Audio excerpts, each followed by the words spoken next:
sejahtera bagi kita semua. Dan untuk sedikit sharing nih untuk kita semua dan bagi kawan-kawan sekalian, denger-denger nih kan, karena lockdown dan PSBB itu nggak berhasil diberlakuin di Indonesia, maka pemerintah Indonesia semakin kesini semakin mengambil tindakan, yaitu dengan memberlakukan sistem herd immunity. Setelah Lebaran Idul Fitri ini, pemerintah nggak akan lagi update berapa jumlah rakyat yang terkena COVID. Kemungkinan sekitar 18.000 hingga 19.000-an. Dan kemungkinan lagi nih dalam waktu dekat ini, sistem herd immunity ini akan diberlakukan di Indonesia. Dan herd immunity ini memiliki arti yaitu menyerahkan rakyat kepada seleksi alam, di mana yang kuat akan bertahan, kemudian yang imunnya lemah akan meninggal dengan sendirinya. Dalam bahasa Jawa nih yang umum banget diketahui oleh kita semua, yaitu urip yo karepmu, mati yo karepmu, gitu kan.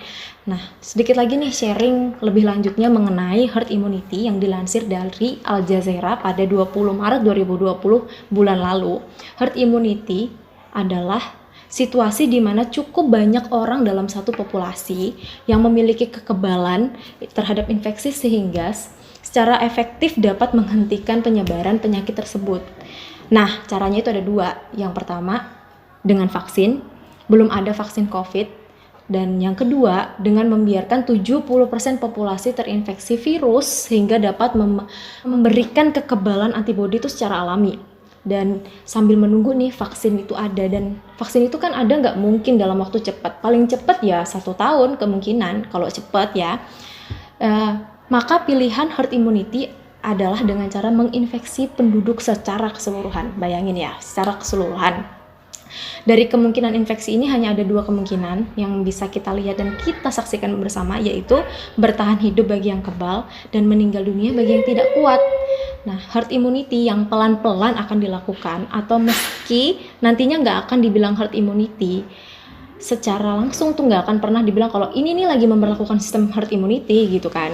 Tapi kita akan mulai merasakan keberadaannya. Yang sadar paham betul arahnya herd immunity, dan yang nggak sadar akan berpikir bahwa COVID-19 ini udah berakhir, udah reda, udah hilang gitu kan. Padahal ya belum selesai gitu. Nah, herd immunity ini ala masyarakat dan warga plus 62. 1, pelan-pelan toko mall mulai dibuka. Terus transportasi mulai lagi dibuka dengan adanya protokol kebersihan atau adanya protokol kesehatan yang tinggi. Terus yang kedua, pelan-pelan sekolah akan mulai dibuka. Terus yang ketiga, pelan-pelan kantor mulai beraktivitas secara efektif lagi, secara aktif lagi seperti biasanya, dan diperbolehkan untuk aktif kembali dengan persyaratan adanya protokol kesehatan, adanya tempat cuci tangan gitu kan. Dan dampak negatif dan positif dari herd immunity ini juga ada. Yang pertama nih yang harus kita ketahui yaitu dampak positifnya, di mana pandemi akan segera berakhir.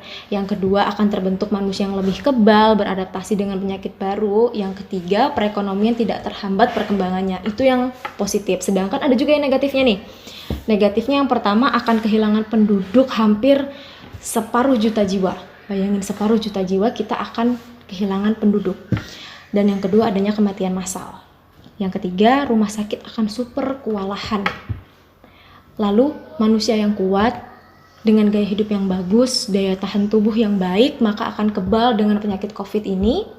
Dan sebaliknya, manusia yang tidak mempunyai sistem kekebalan tubuh baik dengan faktor risiko penyakit penyerta, maka akan tereliminasi dan akan meninggal dengan sendirinya.